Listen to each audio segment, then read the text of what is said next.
প্রিয় দর্শক, আসসালামু আলাইকুম। আমার মাথার উপরের এই ভিডিওটি দেখুন। ভিডিওটি ভালো লাগলে শেয়ার করুন, লাইক দিন এবং কমেন্ট করে আপনার মতামত জানান। আগুনে ঘি ঢেলে যেন নিজেদের পায়ে কুড়াল মারল যুক্তরাষ্ট্র। ইরানের কাছে স্মরণকালের সবচেয়ে বড় প্রতিরোধের মুখে পড়েছে ইসরায়েল ও যুক্তরাষ্ট্রের সম্মিলিত সামরিক শক্তি। সোম ও মঙ্গলবার যুদ্ধের তৃতীয় ও চতুর্থ দিনটি কার্যত ইরানের শক্তি ও সক্ষমতার দিন হিসেবে ইতিহাসে চিহ্নিত হয়ে থাকবে। ইরানি মিসাইল হামলার তীব্রতা এমন পর্যায়ে পৌঁছায় যে আমিরাত থেকে সারি সারি বিমান ও হেলিকপ্টারে করে মার্কিন সেনাদের পালিয়ে যেতে দেখা যায়। যে শক্তিকে এতদিন অপ্রতিরোধ্য বলে প্রচার করা হতো, তাদের সেই অহংকার যেন মুহূর্তেই ভেঙে চুরমার হয়ে গেল। মঙ্গলবার দিনের শুরুতে তেহরানে বিমান হামলা চালিয়ে ইসরায়েল ও যুক্তরাষ্ট্র আগ্রাসনের সূচনা করে। পশ্চিম ইরানের সানাজ বাজুরিয়ে শহর, আহবাস এবং দক্ষিণের বন্দর আব্বাসে হামলা চালানো হয়। কিন্তু তারা হয়তো কল্পনাও করেনি এর জবাব কতটা কঠোর ও সুসংগঠিত হতে পারে। ইরানের পাল্টা আঘাত ছিল হিসেবে লক্ষ্যভেদী এবং বিধ্বংসী। ইসরায়েলের বিভিন্ন এলাকা লক্ষ্য করে ঝাঁকে ঝাঁকে ক্ষেপণাস্ত্র ছুটছে ইরান। ক্ষেপণাস্ত্র হামলার পর ইসরায়েলে জরুরি সতর্কতা জারি করা হয়েছে।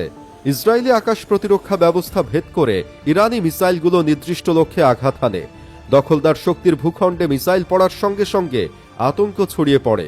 রাজধানী তেল আবিবে পুলিশ, ফায়ার সার্ভিস ও অ্যাম্বুলেন্সের ছোটাছুটি প্রমাণ করে যে নিরাপত্তার বড়াই করা হতো তা আসলে কতটা ভঙ্গুর।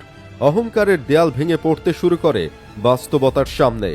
তৃতীয় দিনের অন্যতম আলোচিত ঘটনা ছিল ইরানি মিসাইলে মার্কিন ফাইটার জেট বিধ্বস্ত হওয়া। কুয়েতের আকাশে 3টি মার্কিন এফ ফাইটার জেট ভূপাতিত হওয়ার খবর ছড়িয়ে পড়ে। একই সঙ্গে কুয়েতে অবস্থিত মার্কিন দূতাবাসেও বড় হামলা হয়, যার ভয়াবহতায় তা বন্ধ করে দিতে বাধ্য হয় কর্তৃপক্ষ। শাহেদ 136 ড্রোনের নির্ভুল আঘাত প্রমাণিত হয় কম খরচের প্রযুক্তিও কিভাবে আধুনিক সামরিক শক্তিকে চ্যালেঞ্জ জানাতে পারে।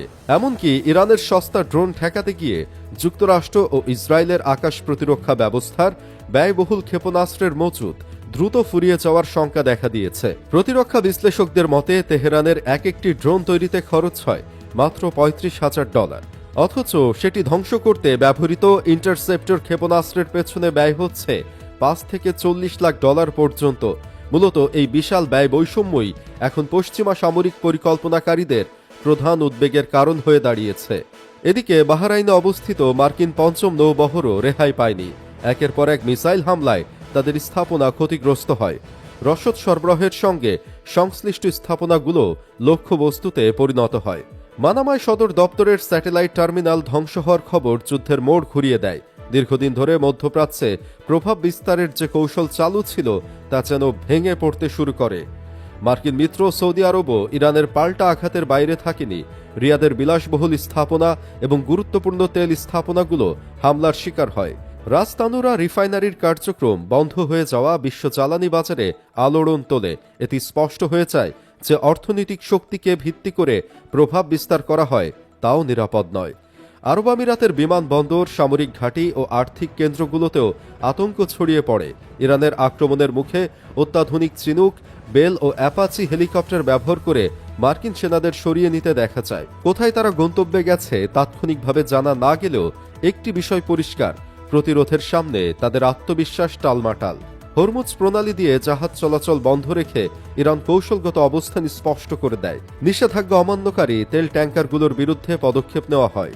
এতে বার্তা পরিষ্কার, মধ্যপ্রাচ্যের আকাশ সমুদ্র আর একতরফাভাবে নিয়ন্ত্রিত হবে না। এমন পরিস্থিতিতে পশ্চিমা বিশ্বে দৃশ্যমান ছিল অস্বস্তি ও নীরবতা। মার্কিন প্রেসিডেন্ট ডোনাল্ড ট্রাম্পকে বিমর্ষ অবস্থায় দেখা যায়।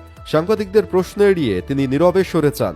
অন্যদিকে ইরানের সর্বাধিনায়ক আলী লারিজানি স্পষ্ট জানিয়ে দেন, যুক্তরাষ্ট্রের সঙ্গে কোনো আপোষ নয়। এই অবস্থান শুধু সামরিক প্রতিরোধ নয়, রাজনৈতিক দৃঢ়তারও প্রতীক হয়ে ওঠে।